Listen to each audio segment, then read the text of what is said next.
Hello students, aldehyde और ketones हम लोग डिस्कस कर रहे हैं और ये चैप्टर कंप्लीट हो गया। इस वीडियो लेक्चर के बाद ये एल्डिहाइड कीटोन्स टॉपिक आपका कंप्लीट हो गया। इस चैप्टर में तीन केमिकल कंपाउंड थे, तीन ऑर्गेनिक कंपाउंड थे, aldehyde, ketones and carboxylic acid. Aldehyde ketone इस वीडियो के बाद एल्डिहाइड और कीटोन आपका पूरा कंप्लीट हो गया। इसमें मैंने कोई भी चीज नहीं छोड़ी, पूरा कंप्लीट एनसीईआरटी पैटर्न से इसको कंप्लीट कर दिया। आज के वीडियो लेक्चर के बाद ये पूरा टॉपिक कंप्लीट हो जाएगा। ये छोटा सा वीडियो लेक्चर है और नेक्स्ट वीडियो से आप पढ़ने लगेंगे कार्बोक्सिलिक एसिड। तो आज का जो टॉपिक है वो बहुत ही इंटरेस्टिंग और बहुत ही इंपॉर्टेंट टॉपिक है, डिसप्रोपोर्शनेशन रिएक्शन। देखिए बच्चों, डिसप्रोपोर्शनेशन मतलब होता है, ये डिसप्रोपोर्शनेशन जो बहुत लंबा नाम आपको दिख रहा है, इसका मतलब होता है सेल्फ ऑक्सीडेशन रिडक्शन। इसका क्या मतलब है ये भी समझ लीजिए आप लोग। पहले तो मैंने इस वर्ड की मीनिंग बताई। डिसप्रोपोर्शनेशन मतलब होता है सेल्फ ऑक्सीडेशन रिडक्शन, मतलब कि दो सेम मॉलिक्यूल आपस में रिएक्ट करें और एक ऑक्सीडाइज हो जाए और दूसरे को रिड्यूस कर दे। एक ऑक्सीडाइज हो जाए, नहीं समझ में आई बात? दो सेम मॉलिक्यूल आपस में रिएक्शन करें, मतलब कि अगर मान लीजिए कि ये हमने एल्डिहाइड लिया SCHO, दो मॉलिक्यूल आपस में रिएक्ट करें। ये स्पेशल टाइप की रिएक्शन है जो एल्डिहाइड देता है, एल्डिहाइड देते हैं। ऐसे दो मॉलिक्यूल आपस में रिएक्ट करें, एक मॉलिक्यूल ऑक्सीडाइज हो जाए, दूसरा मॉलिक्यूल रिड्यूस हो जाए, तो इसे कहते हैं सेल्फ ऑक्सीडेशन रिडक्शन रिएक्शन। आपने एल्डोल कंडेंसेशन पढ़ा, उसमें ये देखा कि आपने एल्डिहाइड और कीटोन्स दोनों देते हैं।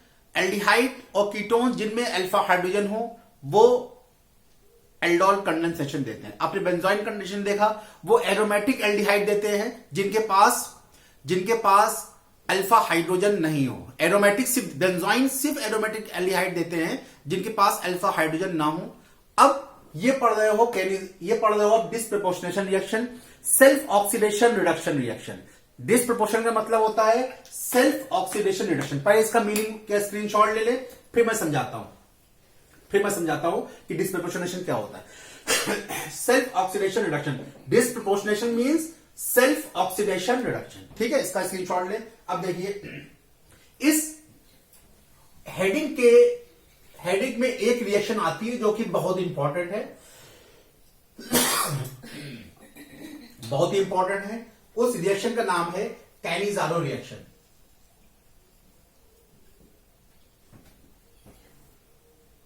कैनिज़ारो रिएक्शन, स्पेलिंग चेक कर लीजिएगा, स्पेलिंग गलत हो सकती है। कैनिज़ारो रिएक्शन CA है, कैनिज़ारो रिएक्शन।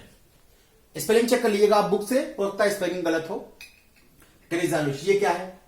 ये रिएक्शन वही एल्डिहाइड, ये सिर्फ एल्डिहाइड में होती है और वही एल्डिहाइड देते हैं जिनके पास अल्फा हाइड्रोजन ना हो, जैसे फॉर्मल्डिहाइड, जैसे एसिटल्डिहाइड, इनके पास अल्फा हाइड्रोजन नहीं होता है, तो यही कैनिज़ारो रिएक्शन देते हैं। ठीक है, aldehyde which do not contain, लिख लीजिए, एल्डिहाइड्स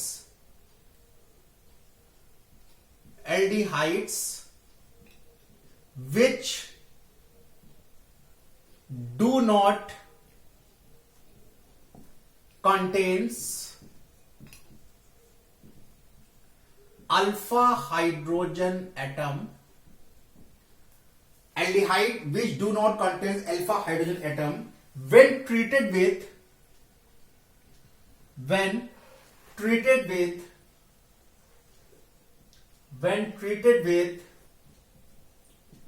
कंसंट्रेट बेस या एल्कली, कंसंट्रेट एल्कली। एल्डोल में डाइल्यूट यूज करते थे, इसमें कंसंट्रेट एल्कली एनोवेज यूज करते हैं। कंसंट्रेट एल्कली undergo disproportionation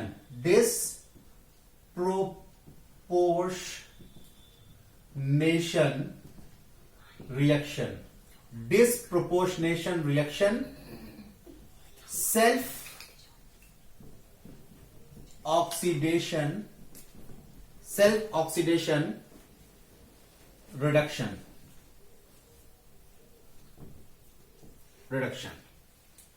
ठीक है, disproportional reduction, self oxidation reduction reaction. इसमें दो मॉलिक्यूल यूज होते हैं एल्डिहाइड के, तो one molecule of aldehyde, one molecule of aldehyde are reduced into, aldehyde का रिडक्शन किसमें होता है, ये तो आप जानते हो, एल्डिहाइड का रिडक्शन किसमें होता है, एल्कोहल में होता है। तो one molecule of aldehyde reduce into alcohol and other is oxidized, और एल्डिहाइड का ऑक्सीडेशन किसमें होता है, कार्बोक्सिलिक एसिड में होता है। Other is oxidized into salt of carboxylic acid, salt of carboxylic acid, इसे कहते हैं कैनिज़ारो रिएक्शन। ठीक है, स्क्रीनशॉट ले लें पहले। ठीक है, ये तो डिफिनेशन हो गई। डिफिनेशन आपने पढ़िएगा, आपने रटिएगा, जैसा समझ में आया तो समझिए, वरना रट डालिए। ठीक है, अब बात करते हैं रिएक्शन की। कैनिज़ारो रिएक्शन किससे रिप्रेजेंट कर रहे हो? वो एल्डिहाइड जिनके पास अल्फा हाइड्रोजन ना हो, जिनके पास अल्फा हाइड्रोजन ना हो। जैसे फॉर्मल्डिहाइड ले लिया, तो फॉर्मल्डिहाइड के दो मॉलिक्यूल लेंगे SCHO, या तो आप रिएक्शन को इस तरह लिखिए SCHO, दो मॉलिक्यूल दिखाइए, या आप SCHO को 2 से मल्टीप्लाई कर दिए, इसका मतलब होगा 2 मॉलिक्यूल है। और एग्जाम में आपको यही मिलेगा 2 SCHO, आपको अलग अलग एल्डिहाइड लिखी नहीं मिलेगी, आपको एग्जाम में यही मिलेगा 2 SCHO। समझ जाइएगा कि कौन सी रिएक्शन हो रही है। ठीक है, SCHO, और ऊपर लिखा होगा कंसंट्रेट NaOH, ये लिखा होगा।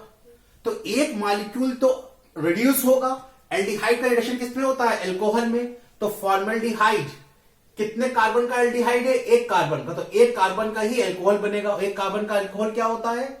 Maithil alcohol, methanol. ठीक है, और दूसरा मॉलिक्यूल ऑक्सीडाइज हो जाएगा साल्ट ऑफ कार्बोक्सिलिक एसिड। तो एक कार्बन का एसिड क्या बनता है? फॉर्मिक एसिड, और उसका साल्ट क्या हो जाएगा? SCOONA, सोडियम फॉर्मेट बन गया, और मेथेनॉल बनेगा, और सोडियम फॉर्मेट बनेगा। समझ में आई बात? एक मॉलिक्यूल ऑक्सीडाइज होगा, दूसरा मॉलिक्यूल रिड्यूस होगा। एसिटाल्डिहाइड ये रिएक्शन नहीं देगा। क्यों नहीं देगा? क्योंकि उसके पास अल्फा हाइड्रोजन है, और ये रिएक्शन वो देते हैं जिनके पास अल्फा हाइड्रोजन ना हो। फॉर्मल्डिहाइड एल्डोल कंडेंसेशन देता है, सॉरी एसिटाल्डिहाइड एल्डोल कंडेंसेशन देता है, फॉर्मल्डिहाइड कैनिज़ारो रिएक्शन देता है। एक और एल्डिहाइड है जिसे कहते हैं बेंजल्डिहाइड, इसके पास भी अल्फा हाइड्रोजन नहीं होता, बता चुका हूं एल्डोल में आपको। ये जब कैनिज़ारो रिएक्शन देगा C6H5CHO, कैनिज़ारो रिएक्शन देगा तो क्या बनाएगा? कैनिज़ारो रिएक्शन देगा तो क्या बनाएगा? इसका एल्कोहल क्या बनेगा? Benzyl alcohol, C6H5CH2OH। कहीं फिनॉल ना बना देना, बेंजिल अल्कोहल बनेगा। ठीक है, और प्लस इसका कार्बोक्सिलिक एसिड क्या होगा? बेंजोइक एसिड, और उसका साल्ट सोडियम बेंजोएट C6H5COONA। ये हो गया सोडियम बेंजोएट, सोडियम बेंजोएट। बात समझ में आ रही है? बात अच्छे समझ में आ रही है कि वो एल्डिहाइड जिनके पास अल्फा हाइड्रोजन नहीं होगा वो डिस्प्रपोर्शनेशन रिएक्शन में जाएंगे। किसकी प्रेजेंस में? कंसंट्रेट एल्कली की प्रेजेंस में, NaOH की प्रेजेंस में। एक मॉलिक्यूल ऑक्सीडाइज हो जाएगा साल्ट ऑफ कार्बोक्सिलिक एसिड में, और एक मॉलिक्यूल रिड्यूस हो जाएगा। जितने कार्बन का एल्डिहाइड लेंगे उतने ही कार्बन के अल्कोहल में रिड्यूस हो जाएगा। ठीक है, बात समझ में आ गई? जिस तरह से एल्डोल कंडेंसेशन 2 तरह का था, इसी तरह कैनिज़ारो रिएक्शन भी 2 तरह की होती है, सिंपल कैनिज़ारो रिएक्शन और क्रॉस कैनिज़ारो रिएक्शन। तो ये एग्जाम्पल जो है वो सिंपल, जब दोनों मॉलिक्यूल सेम हो तो सिंपल कैनिज़ारो रिएक्शन। देखिए ये दोनों मॉलिक्यूल सेम है, ये दोनों मॉलिक्यूल सेम है, तो ये सिंपल कैनिजारो रिएक्शन। एक दूसरी भी होती है क्रॉस कैनिजारो रिएक्शन। वैसे ये एनसीईआरटी में नहीं दिया है, लेकिन आपके नॉलेज के लिए बता दे रहा हूं, हो सकता है एनसीईआरटी पूछ ले, क्योंकि कैनिजारो एनसीईआरटी पूरी बात नहीं बताता है, वो सिर्फ एक टॉपिक देता है। तो कैनिजारो रिएक्शन कोर्स में है, तो इसका मतलब है सिंपल और क्रॉस भी हो सकता है कि एग्जाम में पूछ ले। ठीक है, तो ये सिंपल कैनिजारो, जब दोनों मॉलिक्यूल सेम हो तो सिंपल, ये सिंपल दोनों मॉलिक्यूल सेम है। क्रॉस भी हो सकती है, और सबसे कॉमन एग्जांपल क्रॉस कैनिजारो का है, इसका स्क्रीनशॉट ले, फिर आगे बढ़ते हैं।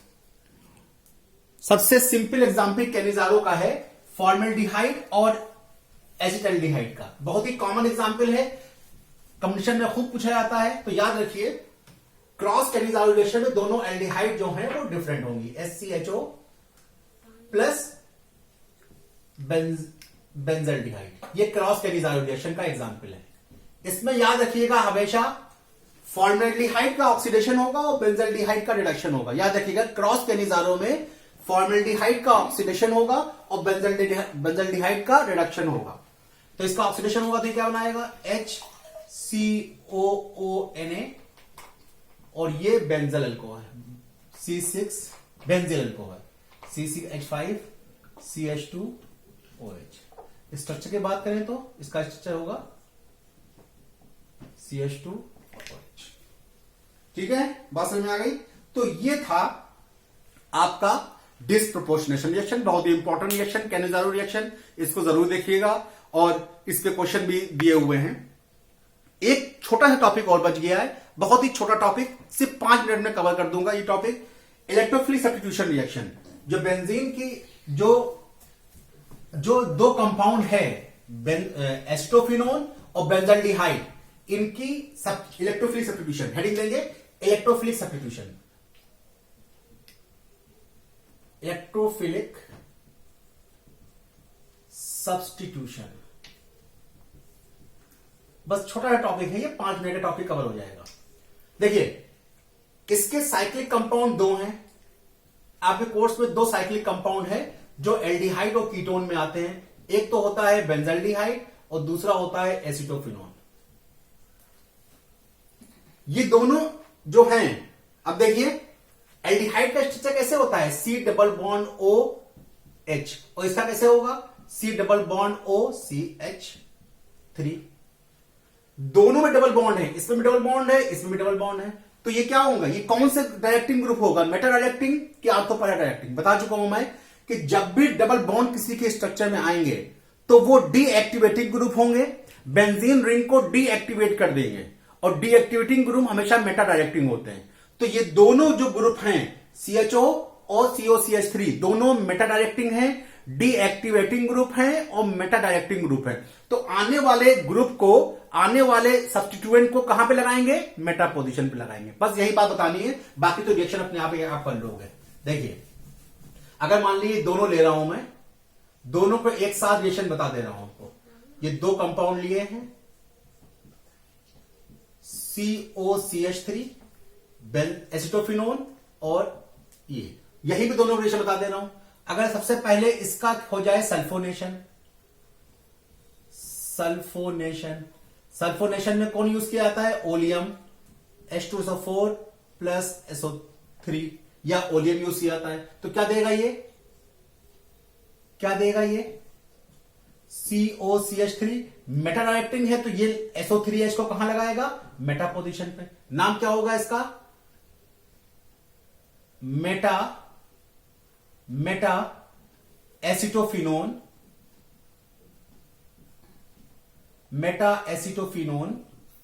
Sulphonic acid. ठीक है, क्योंकि सल्फोनिक एसिड की जो प्योरिटी है वो ये ग्रुप है COCH3 ग्रुप से, कीटोन ग्रुप से बहुत ज्यादा है। ठीक है, इसका कंपाउंड सल्फोनिक एसिड का होगा। अगर नाइट्रेशन कर दें हम, HNO3 और H2SO4 की प्रेजेंस में नाइट्रेशन कर दें, तो क्या बनेगा, COCH3, और यहां पे लग जाएगा NO2। क्या हो जाएगा, Meta nitro acetophenone, Meta nitro acetophenone. ठीक है, अब यहीं पे हेलोजिनेशन कर दें, यानी ब्रोमिनेशन अगर कर रहे हैं और AlCl3 एनहाइड्रस की प्रेजेंस में, तो क्या बन जाएगा COCH3 और प्लस ब्रोमीन। ठीक है, मेटाब्रोमो एसिटोफिनोन। इसी तरह एल्डिहाइड भी आई है, सेम रिएक्शन यही होगी, बिल्कुल सेम रिएक्शन होगी। अगर सल्फोनेशन कर रहे हो H2SO4 की प्रेजेंस में तो क्या बन जाएगा CHO, मेटा पोजीशन पे ये क्या बन जाएगा benzaldehyde, Meta benzaldehyde sulphonic acid. ठीक है, उसके बाद अगर नाइट्रेशन कर रहे हैं आप, नाइट्रेशन सेम नाइट्रेशन करोगे तो क्या बन जाएगा CHO, यहां पे नाइट्रो ग्रुप आ जाएगा, मेटा नाइट्रो बेंजल्डिहाइड। और अगर ब्रोमोनेशन कर दो तो क्या आ जाएगा CHO, यहां पे क्या आ जाएगा ब्रोमीन। समझ में आ गया?